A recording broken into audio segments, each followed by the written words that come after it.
Guys, what do you guys think about meditation and self-improvement? I used to read those self-improvement books back in the 80s and 90s, and you have that Tony Robbins, you have all those how to get rich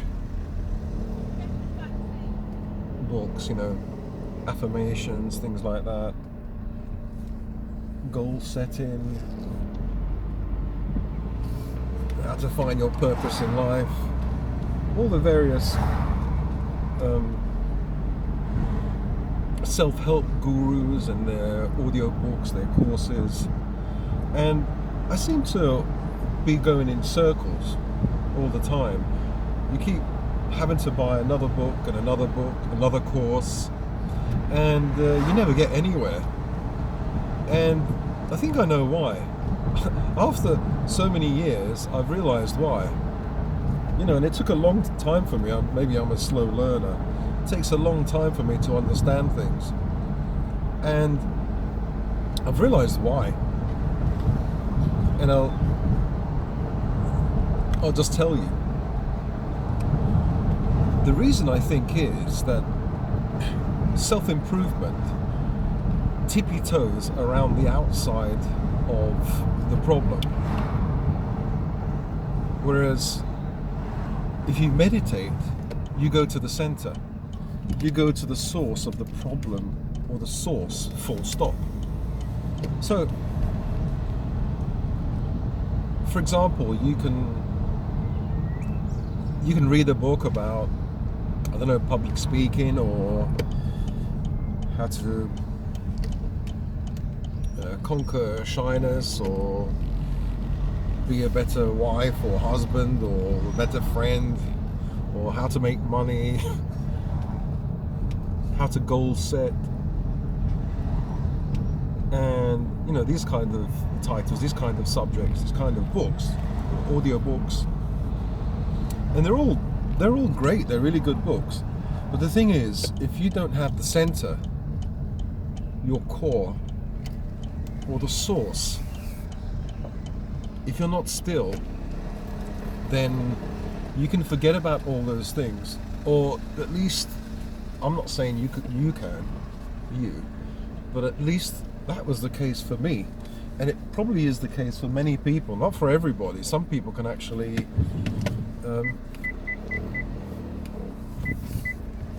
oops, I don't want to crash into that car. That's an expensive car. I'm not going to be able to afford to pay that person off.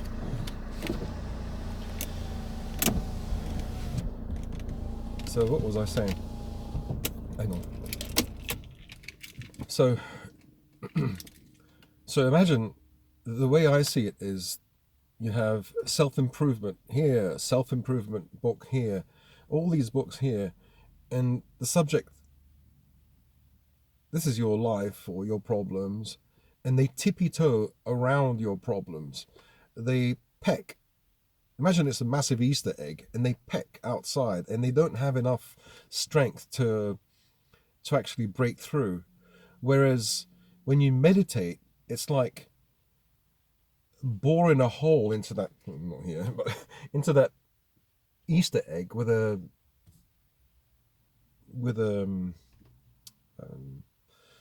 I don't know, a hot skewer or something. You go all the way through to the center. And so maybe that's why a lot of people, that's why the self-improvement business is a great business, because a person won't buy just one book. They'll keep buying book after book after book after book after book. Why shouldn't there be just one self-improvement book that fixes everything? Yeah, there is. It's called the Bible, or the Quran, or the... I'm not talking about religion, although some people do see the Bible as a self-improvement book. Norman Vincent Peale, he used to be a preacher, and Zig Ziglar. A lot of these guys, these um, how do you call them? Those self-improvement gurus or speakers. They were really good at public speaking, but they were preachers before. So obviously they trained, they uh, they got their practice through their religion. But they did believe that the Bible is like the greatest self-improvement book, and some of their teachings are really interesting, especially well, Zig Ziglar is more of a salesman, but Norman Vincent Peale is really interesting. So I may actually make a video about him and his positive thinking. I think one of his books was The Power of Positive Thinking. You can, if you think you can. I think there are other books that he did, really nice books, really old books as well. And I think they're public domain. But anyway, going back to what I was saying, what do you guys think about self improvement? And some people will say, "Oh, it's a load of, it doesn't work." And it's true, it doesn't work. For many people, it doesn't work because the core inside you isn't fixed. So no matter what you do, unless you go deep inside and still yourself and go to the center, you won't be fixed, because what you're trying to do is fix the periphery. So you don't really change from inside. Say for example, um, the problems are at the core here. And so, for example, you have a problem with shyness, or you're not good at public speaking, you've never done it before, you have a social anxiety or whatever, and you read all these books out here on public speaking, on social anxiety, how to desensitize yourself, you set goals. But the problem is, like, let's say you set a goal and you say, I am completely healed now from social phobia. Your inner environment, or the inner part of you, will say, no, I'm not. So there'll be a conflict there. And when there's a conflict between positive and negative, especially if the negative is ingrained, the negative will always win. And you get some people, these, The Secret. There was another video after The Secret, where there was this black guy, this Rasta. He had lots of like dreadlocks, and he said, one positive thought is more powerful than 10 or 20 or 100 negative thoughts. Now, that's a lovely thing to say, but it's just not true for most people, because it's just not true. Because whether it's because of evolution, or if you're Christian, we've lived, we've developed a kind of a self-defense mechanism whereby we focus on the negative, because it's the negative that can hurt us. And if you think about it, let's say on an evolutionary, from an evolutionary perspective, if you're walking in the jungle or in the wilderness, and you see a beautiful flower, oh, that's great. You smile, oh, lovely. Zog would say, nice. But if he heard a rustle in the bushes, and he can smell a saber-toothed tiger or some kind of tiger or animal, basically most of your attention will go there. That's the negative. This is the positive. You're more likely to say, if you see 100 flowers, oh, okay, it's another flower, oh, that's something beautiful. But you're definitely going to look at the negative. And the negative, we're geared to focus on the negative, because it's the negative that will kill you and will affect the development or growth of the race. Will threaten the growth or the spread of the race. It's not the flower that's going to affect you. I mean, it's nice, the flower's beautiful, it's a beautiful baby, oh, that's nice, but we're geared to think of the negative. So here's an example. You walking down the aisle, you go to the soup, you're a lady, you go to the supermarket, and you have 10 men or women say, oh, you look really beautiful, you've done your hair really nicely today, and you feel happy. Oh yeah, it makes you feel good. Okay, so there's the good. The one positive beats or overcomes 100 negatives, right? That's what this guy said. He's a speaker. He's a self-improvement speaker as well, so he should know, right? So all it takes is for the 11th person to say, oh, excuse me, lady, but you look fat, you look ugly. And do you think that woman is going to be thinking about the 10 people that said to her, you look lovely, you got nice hair? No, she'll be thinking about that one person that said, so that one person overrides probably 100 good comments or um, good comments about her. So what this guy said is actually wrong. He said 100 bad comments. It only takes one comment to override 100 bad comments. It's totally wrong. As you can see with this example, you can just test things out for yourself. You know, if I'm walking into the supermarket and I get 10 women, which will never happen, but because women don't usually say, but let's say 10 men or women will say, oh man, you look really cool, you look really nice. And then one person says, sorry sir, but you just look so fat and ugly. I'm sorry, I just had to say it. I'll be thinking about that one person because it's just a normal human instinct, the human behavior to focus on the negative, the thing that can hurt you. You see? So going back to the core, you have to focus on the core and the center because everything emanates, it comes from there. Sorry, everything starts from there. So there's no, it's a bit like you're a person, you're a lady, and you put makeup on, and you say, "Oh, I've got spots here," and you put loads of makeup on, loads of creams. Where the problem could be an internal one. If you change your diet, if you eat really clean, you go on a vegan diet or a carnivore diet or whatever, drink lots of water, do exercise, and your internal environment can affect your skin, then you can look great. Instead of plastering stuff on top, you know, and covering the problem, it doesn't really solve the problem. So that's what I'm saying. The difference between self-improvement, which is out here, and meditation, there is a difference. Meditation goes to the core, and then self-improvement maybe happens naturally. And then there is another problem. When your life is a mess and you want to go the self-improvement route,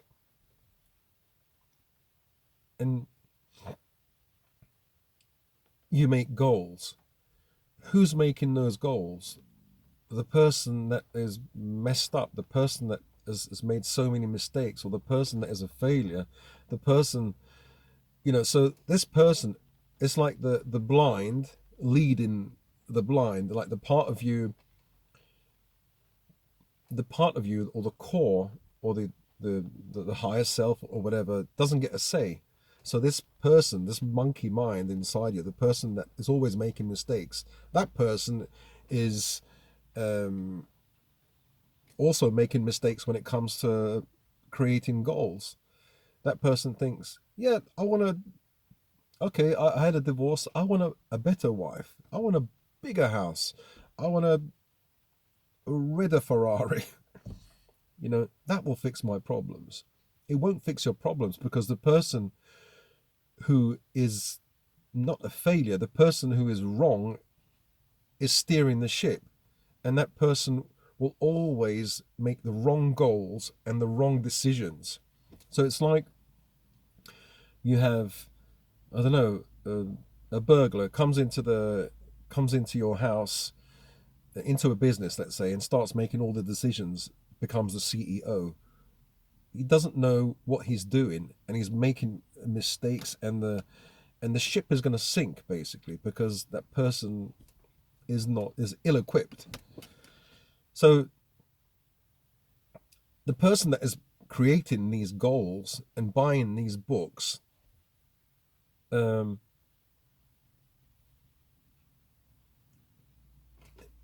is at fault, hmm, is to blame. So how can he steer this ship? He can't. So when you make these decisions, well, I can't talk about you, I'll talk about myself. When I made these decisions to buy this book, buy this other book, oh yeah, look, how to become a success in 6 months, overnight or whatever. It will take 6 months, but how to, I don't know, how to cure your shyness, how to find the trophy wife. I've never bought that book, but I saw the title. How to do this, how to do that, how to be successful, how to, you know, first of all, you kind of state to yourself that you're not all right, that you have to have all these things to be all right. And that's the problem. The me that was searching for all these things, knew that he wasn't all right, that he wasn't good enough. That's the most important thing. And so needed to come out here and latch onto these things. Okay, how do I become good enough? By being a public speaker, by getting rid of my social anxiety. How do I talk to women, so I can catch this woman and be successful? How do I avoid trouble and become this great martial artist? I can defend myself and my family. How do I create this business so I can never be poor or whatever? When what I should have been doing is not focusing out there, but focusing inside here. And some of you might say, well, that's what self-improvement books are. You're focusing on yourself. You're making yourself a better person. No, you don't have to make yourself a better person. You are perfect the way you are. It's just that you have to imagine there's a my face is here and there's a tiny me inside here with little glasses. This is the fake me, and this is a stone. This is the uncarved block, and you have to chisel away until you find this tiny me here. And so you have to chisel away at the real you. The fake you here is making mistakes and is constantly wrong because he's running from ego or other things that I don't quite understand at the moment that I'll have to research and do another video. But yeah, that's the mistake I always made. And then I realized that the self-improvement books, gurus, always making money because they never cure you, they never fix you. You never, even if you make money, you're going to need to find another goal, another woman, another car, another, because of hedonic adaptation. You get used to that thing. If your happiness is out here, oh, I want this woman with a nice whatever, nice personality or whatever, and you get bored of that because your happiness lies here. Your happiness isn't here, it lies out here.